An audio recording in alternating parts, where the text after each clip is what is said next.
tickets, you can use them to like get the hotel.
Yes guys, welcome back to a new adventure, a solo adventure with me. As you can see from the previous clips, I have traveled down from London to Aberdeen via the Caledonian Sleeper. It was a very nice, comfortable, almost 10 hours journey. So what am I going to do for my solo trip? My first ever solo trip in the UK. I'm doing a wild camping. So I have a tent, sleeping bag, a stove to cook food, tin food, packed food. I've loved the nature since always, and I wanted to do this for a long time, and there is no better place to do a wild camp than in Scotland. So yeah, I have this beautiful Fiat 600 with me. It's a rental car, and apparently this is like I'm the third person to drive this car, and I am driving this car up to Lynn of D car park, where my hike basically starts. So I have no experience in I've never done this sort of a hike or a camp before, so I've kept it easy for myself. I have a route in my mind which I've seen in another YouTuber's video, but yes, really excited and a bit nervous, or at least I was a bit nervous.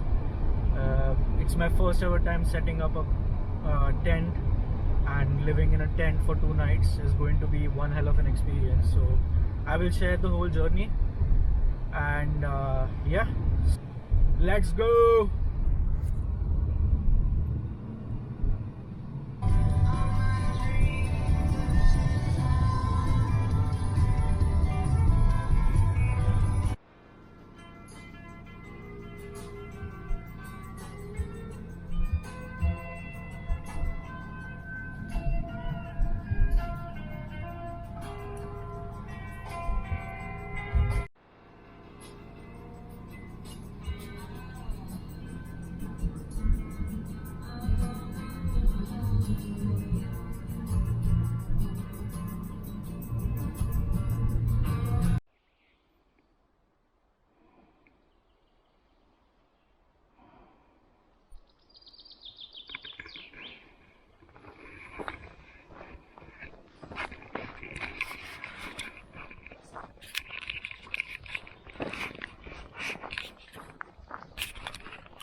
Alright,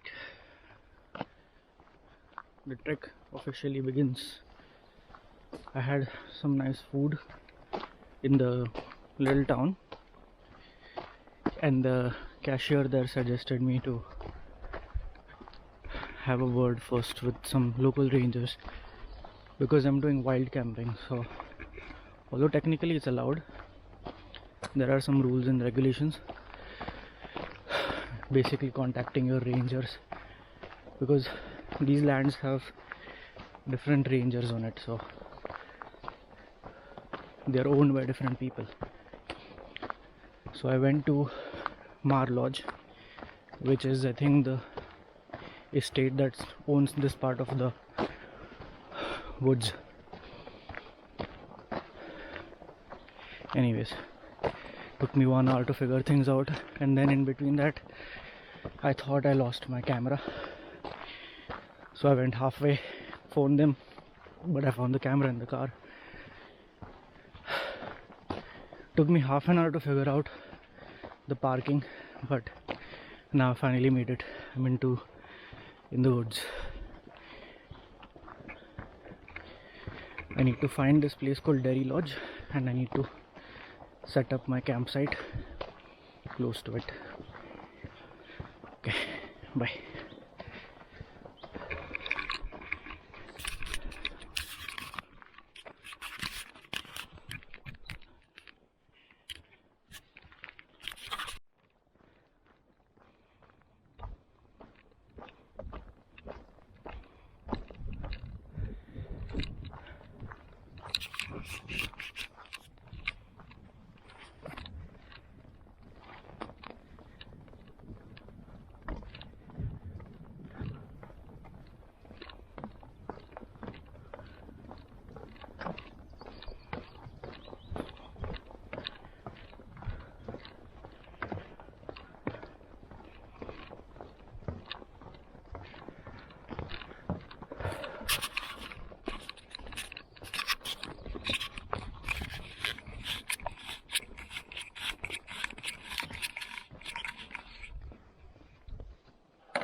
What are we looking for?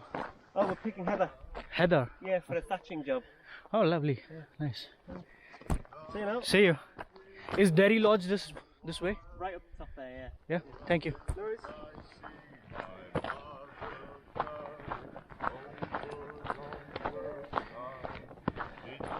Hello.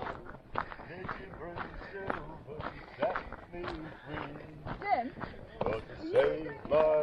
Hi. Hello.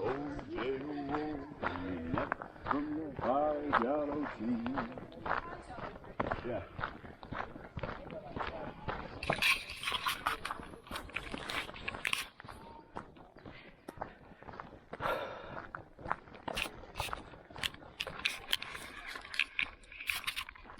Right off the bat, people are too friendly. Like, everyone stops and says hi. Everyone looks at you and says hi. It's not like when you're in the city. Some people don't even make eye contact with you, especially the job that you do, especially the job that I do. I get to meet so many people. Only a handful are polite, I would say. But yeah, as they say, in this part of the woods, everyone is friendly. Everyone says hi. Everyone is helpful. Yeah, I was a bit nervous coming into this, but I think I'm good now.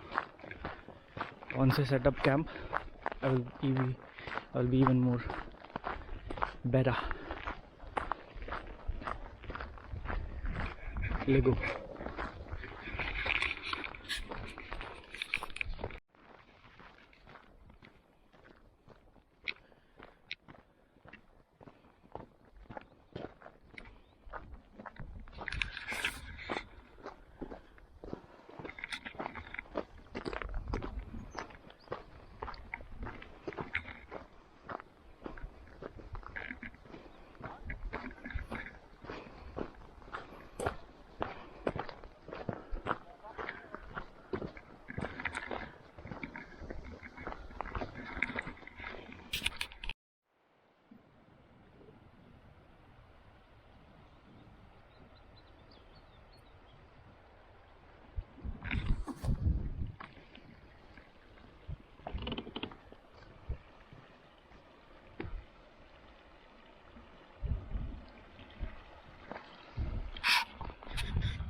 Doesn't this tree look like it's showing you the finger? No offense, but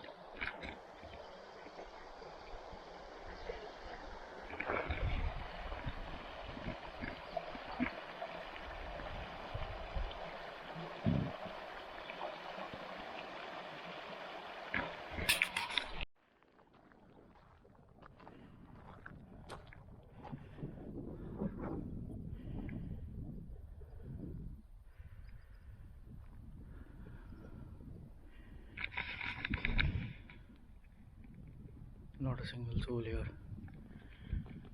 Even whispering feels like I'm shouting. Is this quiet in this part of the trail? Also seems like a good spot to set up camp. There were a lot of people at the beginning of the trail, and then I met this couple who were trekking or camping, I think, in this very spot. So they said if you want a bit secluded, go for this spot. I like this spot actually. It's got a very nice view. The river is close by. I think let's set up camp here. Another thing you need to worry about when you come to these places is a thing called midge. Midge is essentially an insect like a mosquito. So apparently if it bites you, it's quite annoying, like it's quite itchy. And they like to gather around in areas that are closed or close to water. So if you have like a open land like this is where you should be camping. So that's what I'm going to do. He did say there was a tractor path here, and it looks like a path trodden on by a tractor. And he did say there was a snake, but I think these snakes are harmless, so we good. We come in peace, dear Mother Nature. We come in very much peace. Please allow me to camp here and set up tent and just feel at peace. And there is absolutely no data in this part, or as you lead up to this part, so good luck. To me, for someone who is so heavily dependent on having data, yeah, let's go.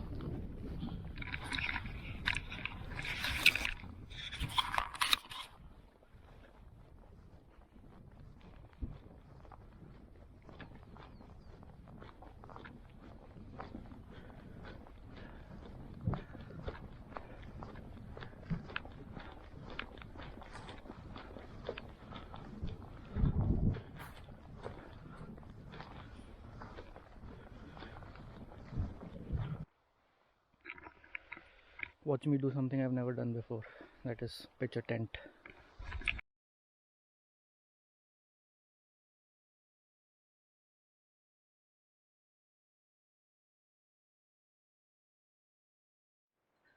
I think I have a tent. I have a shelter. I hope so. Not a bad job. I just had to put up the rain protector thing, but yeah, let's set it up inside first.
god, I haven't spoken in 12 hours. I've been so quiet for more than 12 hours, in fact.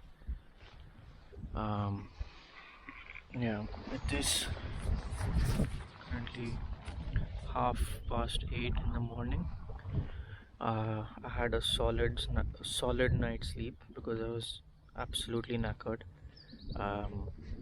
I didn't get any sleep the night before, so I think I had food around 6 o'clock, and then I just laid down and I passed out. So I must have slept for a good 12 hours because I woke up around 7 o'clock.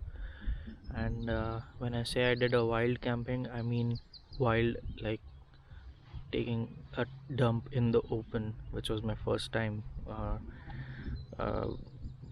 at first I felt like a bit uncomfortable, but I just had to go, so I did. And yeah, great experience pooping in the nature. And yeah, I think it's been really peaceful. The stream is right there, so this very slight sound of the stream, and there's a cuckoo bird in somewhere in the forest, so at some point it just goes cuckoo cuckoo. That's quite soothing. And the birds, the wind, I feel blessed to be in this, and I think I'm liking this concept of wild camping or camping in general. Like I must have said previously, like I said previously, I do quite enjoy the concept of camping. And yeah, this has been a great experience so far. There's a lot of wind. It's really windy right now. I don't know if I'm audible over all of the sound of the wind, but yeah, I think the plan for the day now is, firstly I just have a coffee and then figure out something for brunch, and maybe I think I will head on today. I do have the car for another day, so I might make the most of it and maybe go and explore something else, maybe visit a distillery or something if possible.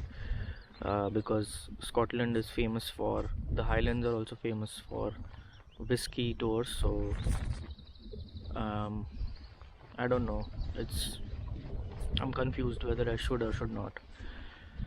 Let's see. But yeah, it's been a good camp, good day out. Highly recommended to whoever is curious about starting. You don't need to spend a lot of money. I borrowed this tent and sleeping bag, so if you know someone, you can borrow it from them, or if you think you will do it, then just go ahead and buy a small cheap setup for yourself. So yeah, let's make coffee and crack on with the day.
This is a single origin from India, from the Ratnagiri district of India. So I can proudly say, from the Indian mountains to the Scottish Highlands, I'm trying the Subco's portable specialty single origin. This is from the Ratnagiri state though. I follow them on Instagram, so actually I have been really interested, and I've been really wanting to try this particular origin coffee because it's a bit close to where I am from. So yeah, the notes, tasting notes, it's got rose petal, lychee and raspberry, so very unique and interesting notes. Let's see.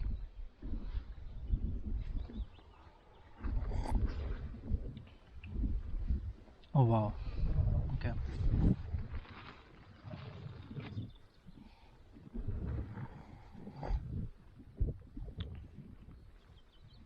Yeah, I can definitely get the floral taste right at the tip of my tongue. So I'm assuming this is, I mean obviously it's a light blend, so for light blends usually you get to taste the notes more, and yeah, it's very nice. It's really nice actually.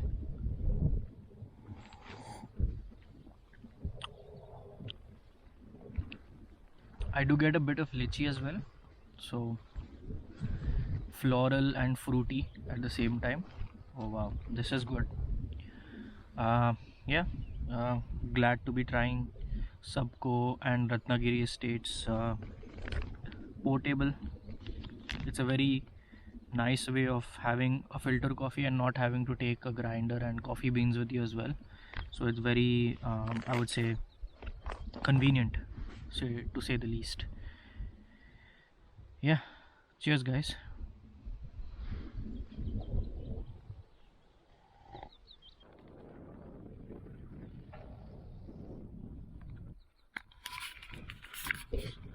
All right, beautiful people, the time is 10:30 and I am going to make a move now.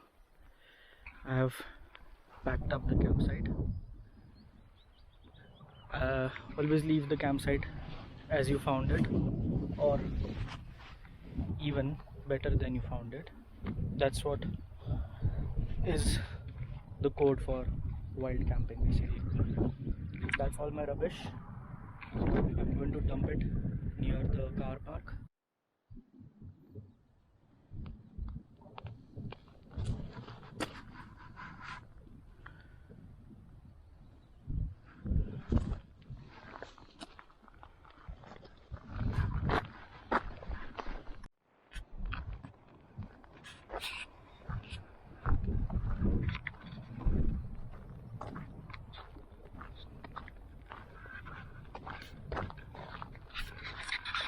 Remember I met those people yesterday and I asked them what are they looking for. They here, thatched houses, roofs, thatched roofed houses. That comes from these shrubs, thatched houses. I'll put a photo of what a thatched roof looks like.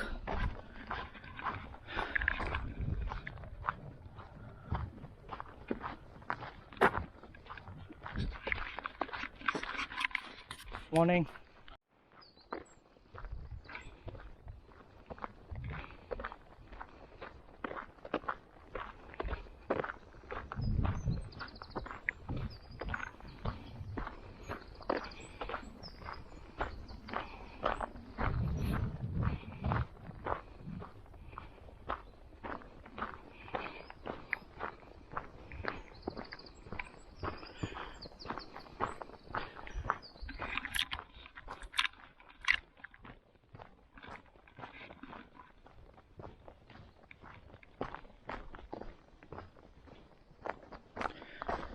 Wow, these woods are so magical, man.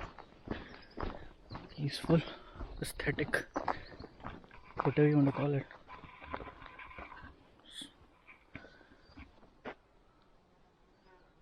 Quiet.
You go to Donald's in the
So you won't see any like modern variations of it, but they actually can still use the name as long as they hyphenate it. So you could, for example, get like Applehour hyphen Glenlivet, yeah, but not so common anymore. The other question with water, does water come from the same source all the time? And is that protected by Glenlivet Distillery or? Yes, so our main natural water, and that makes up about 10% in our grist composition.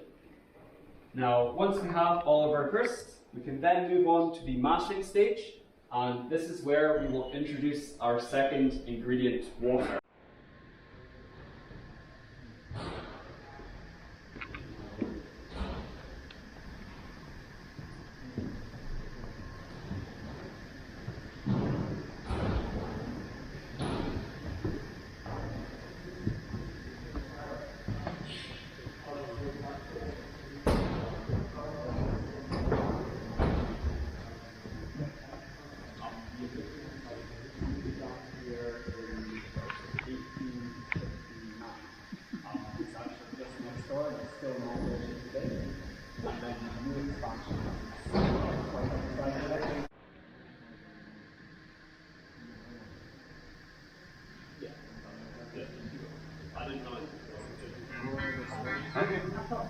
Thank you.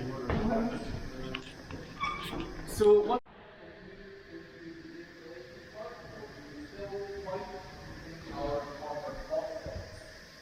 These stills on our left-hand side, the red door, these are what we call wash stills, and then the stills on our right-hand side, the blue door, these are what.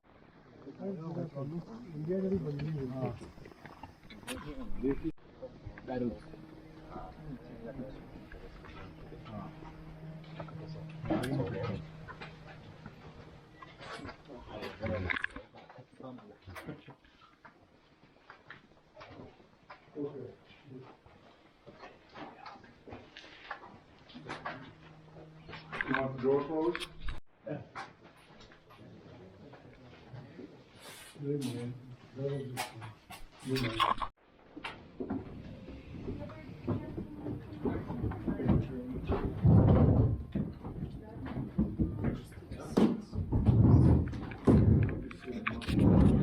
At the end on the right, that is our 16-year-old.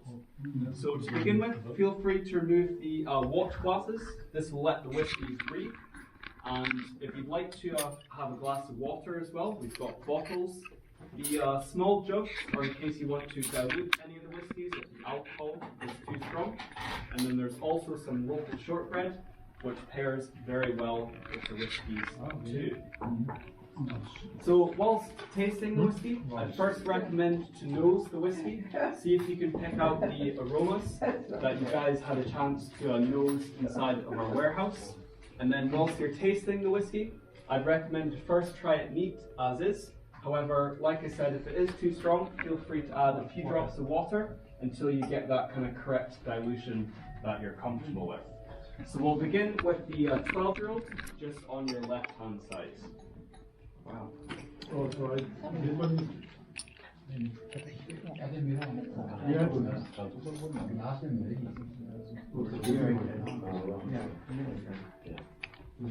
So that's the 16-year-old. There's another space just over there if you guys.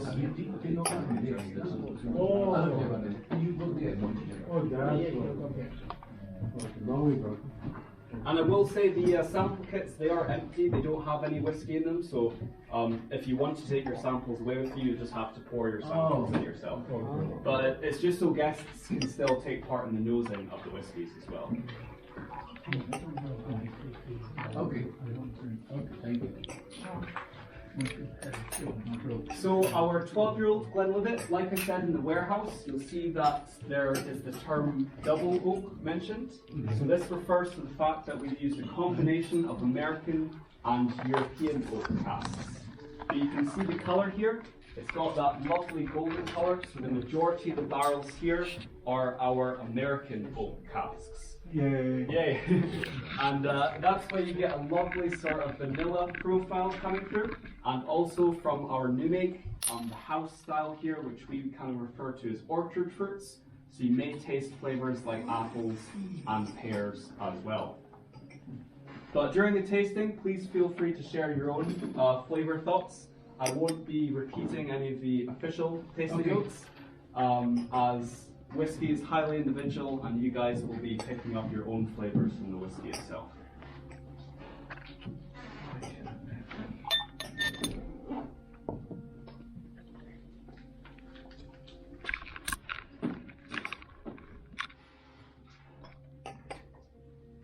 Does anyone have any thoughts about the 12-year-old so far? First of all, like it, don't like it? We like it. Like it? That's what we like to hear. And then any kind of flavors in particular? Wow. Big difference between this one and that one. Big difference.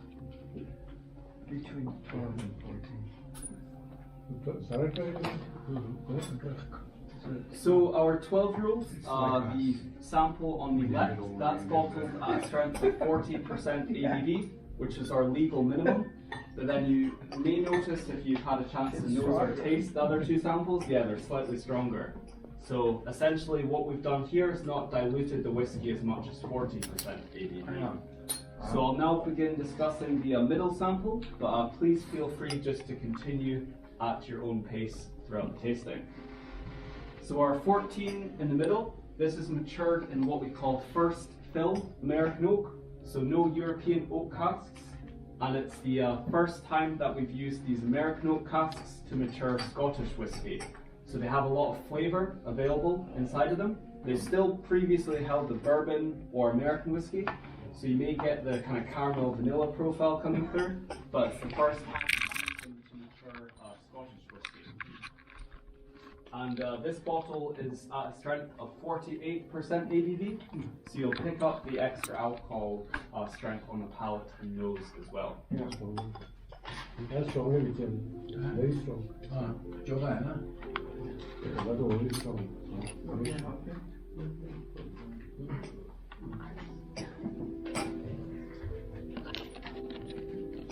You should be a professor.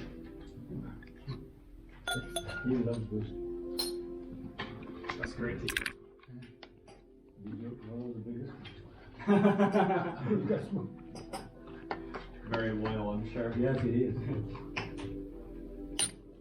Now our 14-year-old whiskey here, it's actually a distillery exclusive, so just sold at the shop we have here, and it was released last year for our 200th year anniversary. And what we have on every bottle here is called a cartouche, just this golden stamp here. of our founding date of 1824, and just to pay homage to this, we only produced 1,824 bottles. So it's quite a small batch in comparison to what we'd normally produce. How much was the cost? So the 14-year-old is currently £60, but normally it would be 75, so it's currently on sale in our shop. Does anyone have any preferences so far between the 12 and 14-year-olds? 14. 14, I think a little more strong than the 12. Yeah, absolutely. There's a bit more kind of spice that comes through.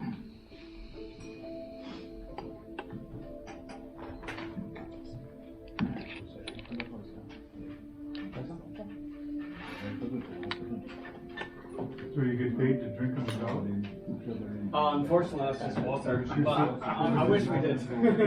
You're still drinking. Yeah, that's true. I'm a big fan of whiskey, so if we did, that would be the dream. So maybe a master blender one day. I think that would be a good title. Wouldn't last long if you drank too much on the job. No, absolutely not.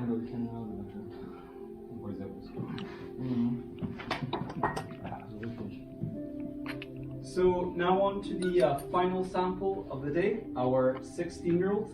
I'll let you guys have a nose and taste of this whiskey before explaining anything, as you guys might find that this one's more dissimilar in comparison to the previous two samples.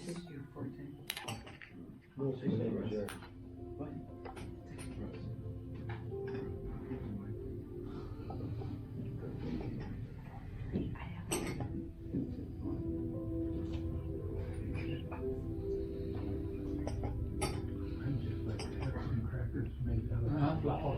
Yeah. This is more sweeter than Alright. That was one lovely whiskey distillery tour. I did a similar one when I went to Amsterdam last year at the Heineken, basically the Heineken experience. This process is so much similar to beer and whiskey making is so much similar, and it's very intriguing as well. As you saw in the last bit, I have done a takeaway, and then I got 2 miniatures as well from the shop. I can't carry a big bottle as well, so unfortunately I had to take a small takeaway whiskey set. Yeah, that is it for this part of the solo trip. I don't know what I'm doing next. Might just grab a coffee, some bites, light bites, and then go to Aberdeen and meet my friend Gautam. Then we visit probably a beach or something. Let's see.